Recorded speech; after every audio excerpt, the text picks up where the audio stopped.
Bwana Yesu asifiwe sana, na kila sababu ya kumshukuru Mungu ambaye ametupa neema na kibali cha kuweza kujifunza tena katika jioni hii ya leo, na nikukaribisha sana katika tafakari hii ya jioni ya leo, tunapoendelea kumtafakari Mungu na kupata hekima ya namna ambavyo tunaweza kuendelea kutembea katika mwaka huu wa 2026.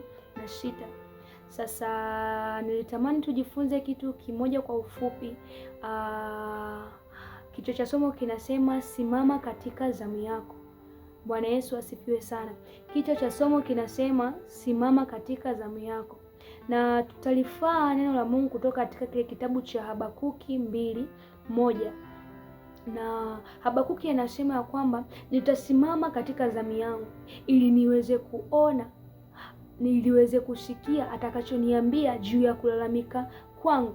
Ukiangalia hili neno la Mungu, ni mtumishi wa Mungu Habakuki ambaye alikuwa akimlalamikia Mungu juu ya hali ilivyokuwa ikiendelea katika taifa lao, kwamba udhalimu umekuwa ni mwingi, haki inapotosha, wanaostahili kupewa haki hawapati, na wale ambao hawastahiki kupewa ndio wanaopewa.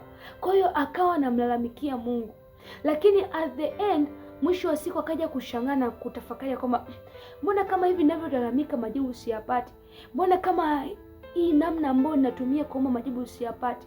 Akagundua kumbe itakuwa kuna mahali nilipaswa niweze kusimama katika zamu yangu na mimi sijasimama. Ndio Habakuki anakuja kusema nitasimama katika zamu yangu.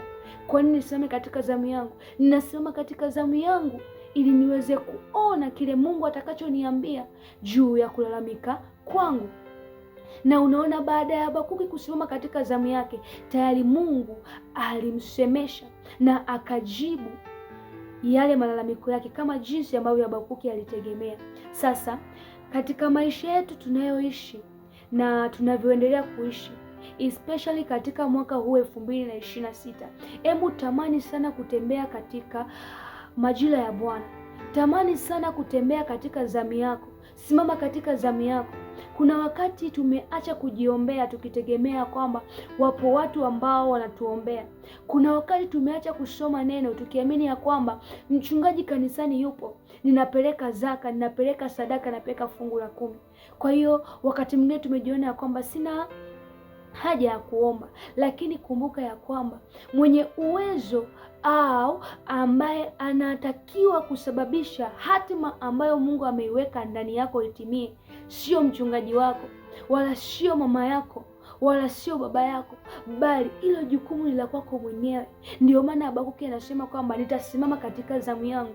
Hakusema kwamba tutasimama katika zamu zetu, lakini nitasimama. Ina maana kwamba tunaongelea ni peke yangu, tunaongelea ni mtu mmoja na sio mtu zaidi ya mmoja. Kwa hiyo ili uweze kufanikiwa au kufika sawa sana mapenzi ya Mungu na kutimiza malengo ambayo umeweza kuyapanga katika mwaka huu, hebu tamani sana kusimama katika zamu yako, kwa sababu unaposhindwa kusimama katika zamu yako ina madhara makubwa sana.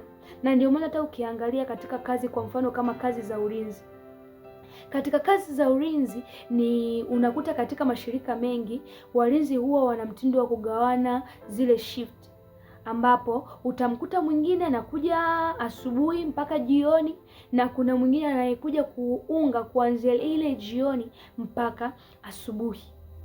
Sasa ikitokea yule ambaye zamu yake ilikuwa ni usiku hajatokea, alafu katika ule usiku mwizi akaja akaiba kwa majira yale ya jioni ambapo yeye alikuwa hayupo na alitakiwa kuwepo katika lindo, ina maana kwamba watakapokuja wale ambao ni waajiri wake wanakuja kuuliza kwamba kama imetokea tumeibiwa, kama imetokea mali zimeibiwa, nani mlinzi gani aliyekuwa kwenye zamu? Wanagundua kumbe ni fulani alitakiwa kuwa katika shifti ya jioni, lakini katika ile shifti yake hakutokea. Kwa hiyo ndio maana mwizi akapata nafasi ya kufanyaje, ya kuweza kuiba. Sasa na unaona kabisa kwamba kama ingalikuwa huyu mtu angekuwa hivyo katika ile nafasi au angekuwa katika zamu yake, ina maana kwamba ingekuwa ni vigumu sana kwa mwizi kuweza kuingia ndani, lakini kwa sababu lango lilikuwa wazi na hapakuwa na mlinzi wa kuweza kulinda mahali pale, ina maana kwamba alikuja mwizi na akaingia akaiba. Kwa hiyo hata na sisi leo, unaposimama wewe katika nafasi yako, unakuwa ni mlinzi wa lango ambalo Mungu ameliachilia juu yako.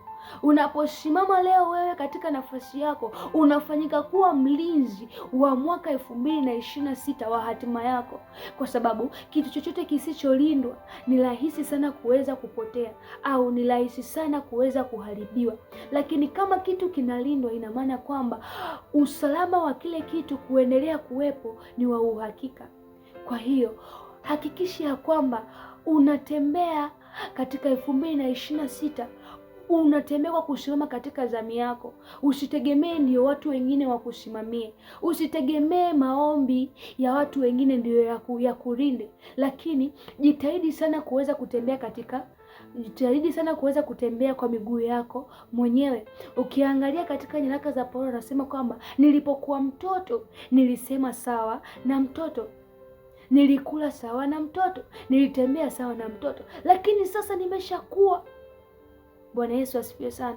Sasa tuna kundi kubwa la watu ambao unakuta mtu tayari, sikatai kwamba kuombewa au kusaidiwa katika maombi ni vibaya, hapana, lakini natamani kukuonyesha ya kwamba unapoongezwa level nyingine ya imani au level nyingine ya kiroho au ya wokovu, hebu jaribu kuendana na nyakati na majira hayo, kwa sababu unakuta kuna mtu mwingine mwanzoni alianza kabisa akiwa ni mtoto mchanga, analelewa kama mtoto ambaye amezaliwa leo, lakini unaona kabisa kwamba huyu mtu ukimwona kabisa unasema kabisa, mbona kama huyu mtu tayari Mungu amekwisha kumpandisha kiwango, lakini yule mtu bado still ameng'ang'ania kuwa pale pale alipo, hataki kuendelea. Amefikia hatua ya kula ugali, lakini yeye bado anakunywa uji.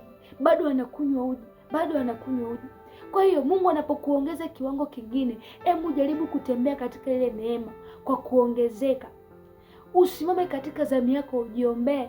Kuna wakati mwingine unahisi ya kwamba yule anayekuombea yuko anakuombea, lakini kumbe hakuombei, kwa sababu kuna wakati unaweza karibu unakuta mtu anakuambia kwamba rafiki yangu, niko naenda kufanya mtihani, naomba uniombee, au niko naenda kwenye interview fulani, naomba uniombee, au nipo na kwenda katika kuanza biashara fulani, naomba uniombee, au katika mwaka huu hapa nataka nipande au nilime kilimo fulani, naomba uniombee. Akakwambia kwamba ninakuombea, lakini ukija kuchunguza in real, yule mtu hakuombei, lakini wewe hapo ulipo umekaa una amani kwamba ninaombewa, umekaa nina amani kwamba fulani ananiombea, kwa hiyo hata kama nikilala bila kuomba it's right.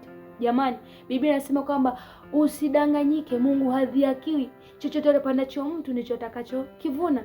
Kwa hiyo ukipanda usingizi utavuna usingizi, kwa sababu umechagua usingizi ukiamini ya kwamba yupo mtu anayekuombea. Kwa hiyo simama katika zamu yako ili uweze kupata matokeo ambayo ni ya tofauti, ili uweze kumwona Mungu kwa viwango vingine. Hebu chagua kutembea na kusimama katika zamu yako. Ukisoma neno la Mungu katika kitabu cha Mathayo sura ya 26 na mstari wa 41, nasema kwamba ombeni ili msije kuingia majaribuni, kwa maana au kwa kuwa roho iradhi lakini mwili ni dhaifu.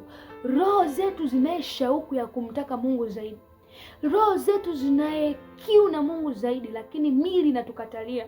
Kuna wakati umetoka unasema kwamba leo mchungaji amefundisha vizuri kuhusiana na somo la maombi, yaani nasema leo nikifika nyumbani nitafanya mkesha wa maombi, nitaomba mpaka asubuhi. Lakini cha kustaajabisha, umetoka kanisani, umefika nyumbani ukala, baada ya kula ukavembewa, ukashindwa hata kuomba, hata kuvua viatu na viatu ukapanda navyo kitandani. Kwa sababu gani? Mwili una udhaifu. Kwa hiyo Yesu anatuambia kwamba tuombe. Alikuwa anawaambia wanafunzi wake Petro pamoja na watoto wawili wa Zebedayo kwamba ombeni ili msije mkaingia majaribuni. Ombeni. Kwa sababu gani? Usiposimama katika zamu yako kuweza kujiombea, kuna hatihati kubwa sana ya lango lako kuweza kuvamiwa. Kuna hatihati sana ya adui kuweza kupata nafasi katika maisha yako. Biblia inasema kwamba wale watu au bwana shamba aliposhinjia, adui akaja akapanda magugu.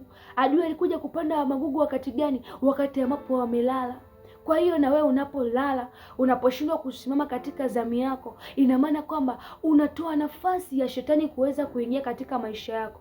Unatoa nafasi ya shetani kuweza kupandikiza hatari au kupandikiza shida katika maisha yako, na mwisho siku unajilaumu. Unaanza kusema kwamba kwa nini kila siku mimi Mungu amenisahau, mimi Mungu hanipendi, mimi Mungu hanijali. Kwa nini? Shida haiko kwa Mungu, shida ipo kwetu. Kwa sababu gani? Tumeshindwa kusimama katika zamu zetu. Kwa hiyo na wewe katika siku ya leo, unaweza ukawa ni baba, unaweza ukawa ni mama, unaweza ukawa ni binti, unaweza ukawa ni kijana, unaweza ukawa ni mtoto, whatever. Hebu tamani kutembea katika zamu yako. Simama katika zamu yako. Usitake kila wakati kuweza kusimamiwa na watu wengine, lakini Mungu anapokukuza, hebu kubali kukua na usimame katika nafasi ambayo Mungu amekuweka. Kikubwa usiogope wala usiteteleke.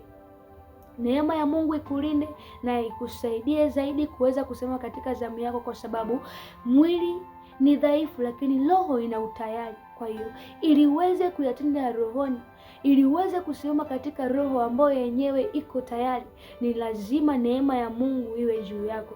Kwa hiyo ninakuombea neema ya Mungu na ulinzi wa Mungu, uwezesho wa Mungu kapate kuwa juu yako katika kuweza kusimama katika zamu yako. Usilale. Mungu akusaidie na azidi kukufunulia zaidi. Nikutakie jioni njema na Mungu akubariki. Amen.